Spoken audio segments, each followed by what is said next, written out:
My guest on the show today is someone who manages world's second largest tea company, Ajoy Misra of Tata Global Beverages. Welcome to the show and thank you for joining us. Tea, coffee, water, these are things which touch our life on a daily basis. Before Absolutely. I get into specific about Tata Global Beverages, let's talk about the market in general, commodity prices, what's happening to tea, coffee and water. So yes, your point about masses, over 275 million beverage moments we create almost every single day with our play in branded tea, coffee and enhanced waters. Yes, so 75% of our company is tea. So the commodity, so to speak, that is very dear to us is tea. So how the tea prices will be in India, which is a large source market for us, and in Africa, which is the second largest source market for us, does matter. And it's all cyclical, so it goes through its phases. And it's a function of course, demand and supply, but also climate. And those are the areas that we are also working very closely with sustainability programs to make sure that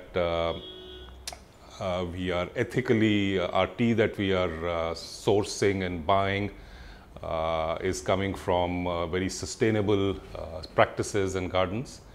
So a lot of work happens on that. So we are pretty involved in the tea sector in that sense. Similarly, coffee.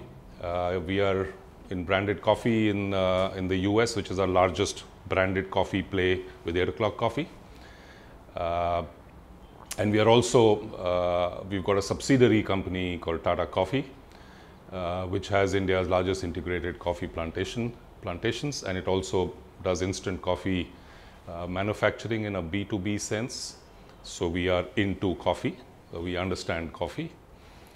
And yes, ever since our acquisition of the Himalayan mineral source water, we've got into enhanced waters, and all those products are taken to market by our JV with Pepsi. Now, Tata Tea, if I may use that word, because that's the recollection for Tata Global Beverages, at least for journalists like me, has evolved over the years. From being a plantation company to be a branded company, then you moved into coffee, water, other global businesses as well. So how would you classify the current positioning of Tata Global Beverages? Would you say that you are likely to move towards branded segment, you're likely to move towards mass segment, would you likely to move towards newer segments? So we've traditionally been in the mass segment. Tata Tea in India, Tetley in UK, Europe, Canada, North America.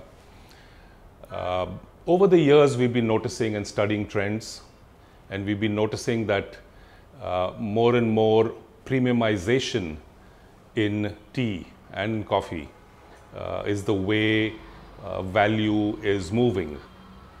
And that has encouraged us over the last half a dozen years or so. We've steadily moved towards more and more premium products. And innovation has taken center stage for us.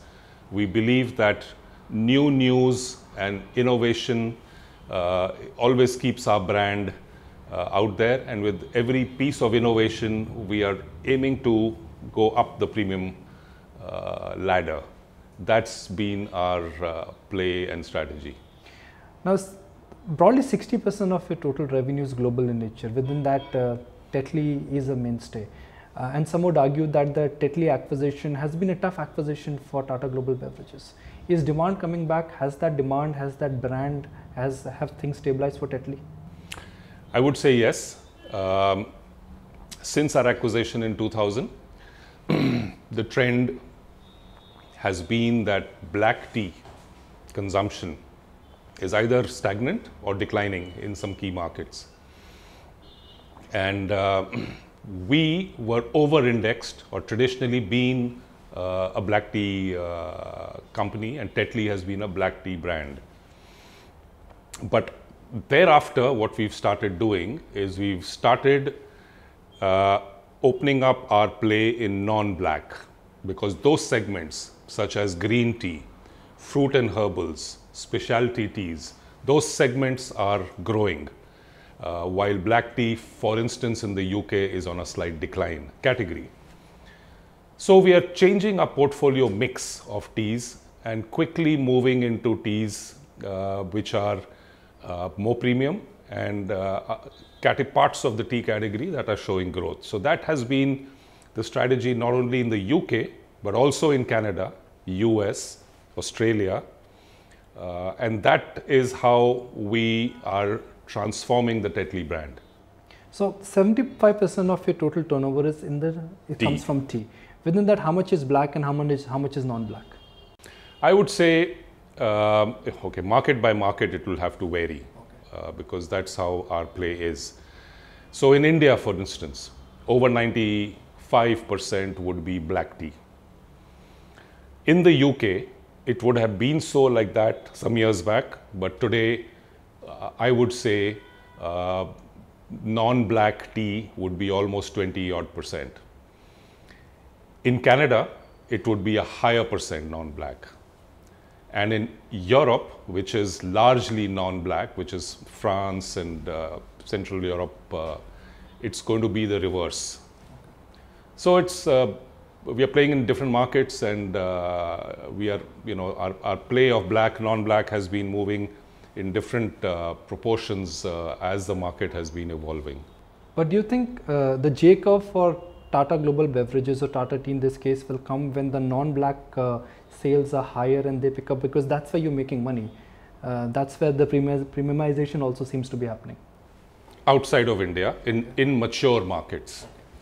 In India, still, black tea is the single largest play. We are market leaders and good growths.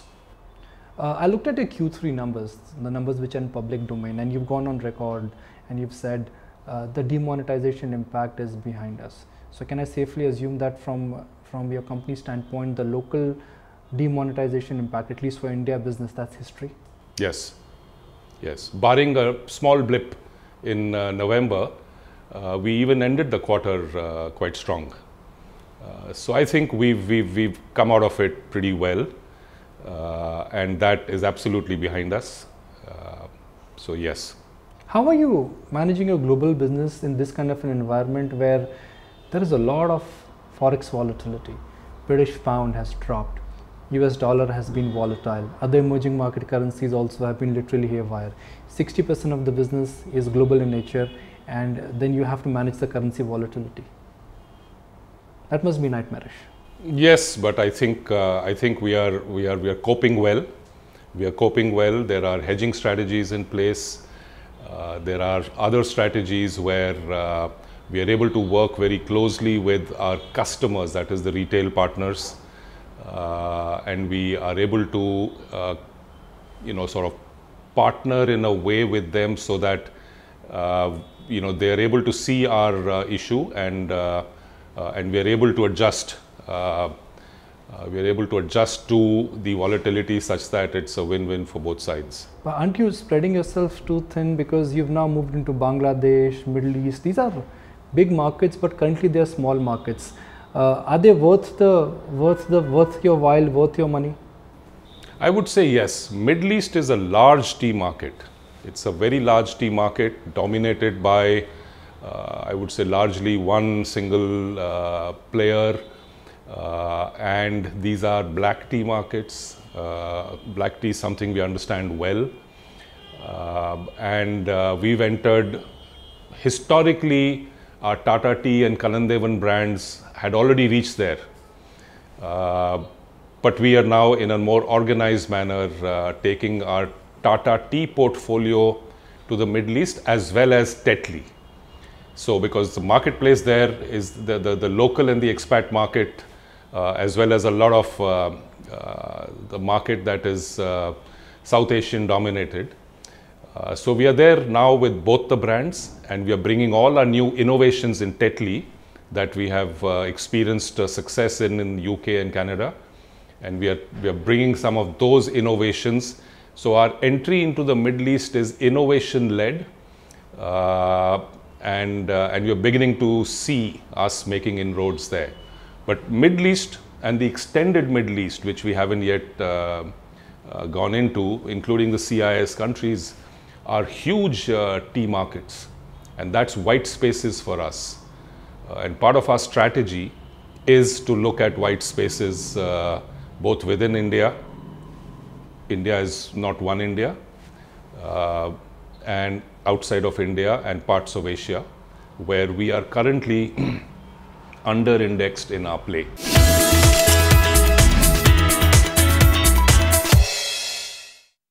If I look at the wall, on my right side, you've got a lot of premium brands. If I look at some of your premium brands there, you've got very strong positioning. So branded business is a big business, accounts for more than 85% of the total turnover is what I've been told. Yet if I look at the return ratios are not very impressive. For FMCG companies, the hallmark at least has been the return ratios are solid. It's not that you've invested a lot. It's not that you've acquired a lot recently.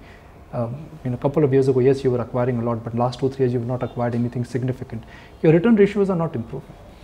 So, we are a company that has grown largely by acquisitions ever since 2000. Tetley acquisition, followed by the 8 o'clock coffee acquisition, acquisition of a Polish business, acquisition of a Czech business, Russia. So all these acquisitions need to fire. Then we have also invested in growth businesses for the future. Our investment in 2 joint ventures in India are very significant investments, which will pay back as traction happens in both our Narishco JV as well as the one with Starbucks. So there are businesses that we are investing in. There are markets that we are investing in, for example, the Middle East. These are heavy investment initiatives. Once all the initiatives begin to fire, that's when the true potential will be. When will they fire? Soon. Define soon for me. You have to give me a sense of the timeline. We don't make forward-looking statements or commitments, but you'll have to watch. You've been tracking our quarter-on-quarter performances. The one thing that I didn't mention is all our innovations, and suddenly our innovation pipeline and rollouts have accelerated. Take India, for instance. In the last 1 year, we've had more innovation and new product launches than in the past few years. Similarly in Canada, similarly in UK, we've upped the ante on innovations, and as we are bringing out our innovations, that also is investment intensive. So all of this will have to collectively fire, and that's our strategy. If I take the clock back, and like you rightly mentioned that Tata Tea has acquired sizable businesses in last 10 years. And that could be largely because maybe the home market was not growing or you wanted to innovate. But as of now, can I safely assume that you're satisfied with your global portfolio and there is enough growth and you're not hungry for mega acquisitions? Yes, strategically you may acquire bits and pieces here or there, but you're not looking at grand big acquisitions. I would say that we are constantly looking at ways to build partnerships for growth. I think we are committed to growth. So I would not say we are satisfied with where we are, and we would continue to do that, is how I would put it. But with your current combination of global business, local business, tea, branded water, what kind of growth would you like to forecast for some of the categories?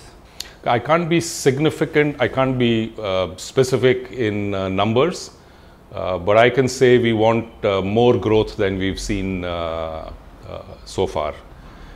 And we would like to see growth in all the categories that we are in. So it's not that we have a bias for one part of our business or the other.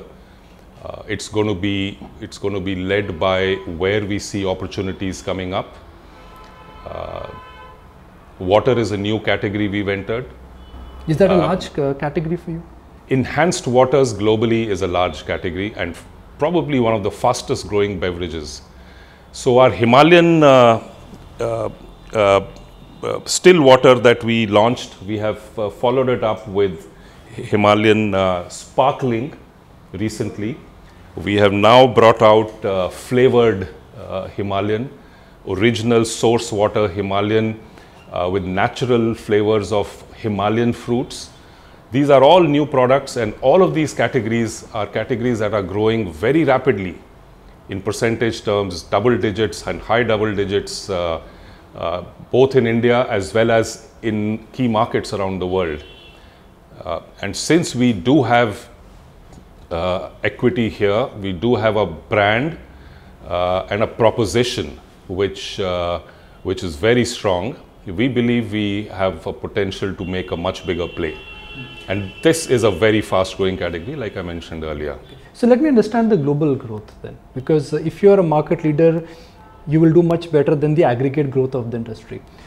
Is the global tea market growing or contracting, and what is happening to the global coffee market? Looking at branded markets, of course, here. What's your sense? Branded coffee market is in good growth. Okay. What could be that number? That would be in middle single digits, which by global standards is good growth. Okay. In some parts of the coffee business, the growth is growing faster, which is in single serve. Okay. And we are playing in the single serve pods market, coffee pods market with the Keurig system in the US. Our 8 o'clock coffee pods are in partnership with Keurig playing in that segment, and that growth is actually in double digits. So there are parts of coffee that are in good growth. There are parts of tea which are in good growth, all the non-black part of tea, and the fastest growing segment across all mature markets we are seeing is now fruit and herbal and green tea. So we are playing in those markets and in increasing our play in those markets globally. So I would say value-wise, if you look at tea as a broad term, not as black tea, tea is also in growth. India, certainly, tea is in, as a category is in growth, and we are growing faster than the category in the branded part of the tea, because what India has a large... What is the growth number for the category? The category growth number is about 3%, 3.5% in India of branded tea. Okay. Because there's a huge non-branded tea part also in India. And coffee is in double-digit branded coffee growth in India. Do you think an event or a process like GST is going to ensure that more business will shift to a player like Tata Tea, unorganized players will lose, and branded players will gain? That is the general hypothesis, but we are focusing more on making sure we are well positioned, we are completely on top of the transition complexity, so that we are able to bring this great opportunity and ride what will come with it. It's a complex subject, so one cannot make a generalized statement. But I think it's a good move overall, and it's an exciting time for us to be looking and preparing, which we are at full speed right now. So nothing changes for you in the short term because of GST implementation? Nothing changes in the short run, in the sense that we are awaiting what slab we are going to be on, and preparing to make sure that the rollout happens. And that all our distributors, stockists, and all our entire supply chain is geared to make this transition. So that's really, but yes, right now in that sense, nothing changes till we hear more on the final bits of what the detail is going to be. There's speculation in the market that Tata Global Beverages is looking at merging Tata Coffee and making that into one entity, even though it's a subsidiary.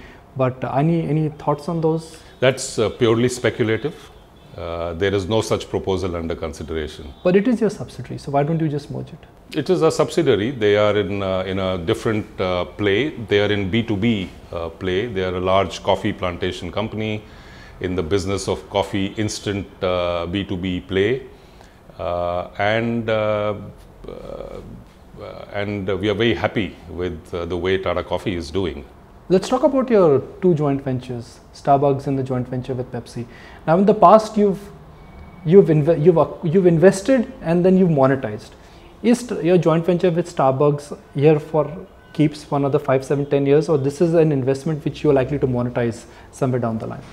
So, this joint venture is a very healthy partnership between Starbucks and Tata Global Beverages, and we, which means both of us, are in it for the long term. Define long term, minimum 5 years? And we are in it for the long term, and we want to see this brand continue its journey of very good rollout, strong brand building, strong connect with customers, innovating in a local sense, to customize the taste, whether it be in food or coffees or tea that has recently been launched in Starbucks. And we are committed to making this venture as a long-term venture. Okay. What about your joint venture with Pepsi? I mean, two large players or two global large players have come together, but I've not seen any big uptick in your financial performance, even though the joint venture on paper could be called as a joint venture of JV between two behemoths. Once again, I think these are the early stages of the joint venture. The vision is big. In that vision, we have some very interesting water products that we have brought in. They have a great distribution and sales network, and we are patient, because to have a premium product like Himalayan, including its variants in sparkling and flavored, at price points that we are positioning this, and remember that it's source water, so it comes from one source, a pure aquifer in Himachal, foothills of the Himalayas, and it needs to be transported and sold and distributed nationally.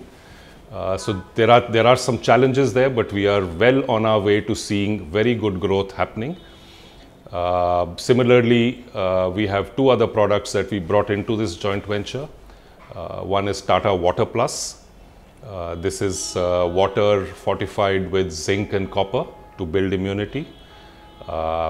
We have launched it in some southern states at this point in time, and we are trying to educate the market about the benefit of having fortified water instead of just plain bottled water, and I think the proposition is beginning to get traction. And a very successful product at this point, which is also part of this joint venture, is Tata Gluco Plus, which is really showing very good growth in the states that we have launched. So I think all of this, it's a matter of time when all of these investments that we have made will really begin to release its potential. So you're reaching there, but you're not there yet. Let me put it this way. Yeah, we are reaching there. We are reaching there, and I think it takes time in business. It takes a bold move to take long-term decisions, investments. So yes, we are very satisfied with where we are in both the joint ventures. So what was the better experience?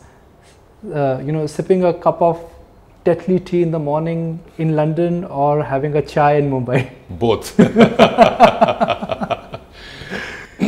London for us was the center of gravity post our acquisition with Tetley.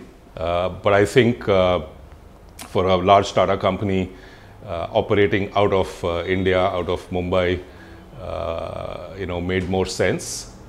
So we shifted our headquarters back to India, where it used to be, except it used to be in Calcutta. Now the corporate office is in Mumbai. I love my kappa as well as the masala chai. Well, I love anything in Mumbai, so it's too late for me to say welcome back, but thank you for joining us on the show, and thank you for your time. Thank you. Well, that's it on the show. Thank you for tuning in, and thank you for watching the show.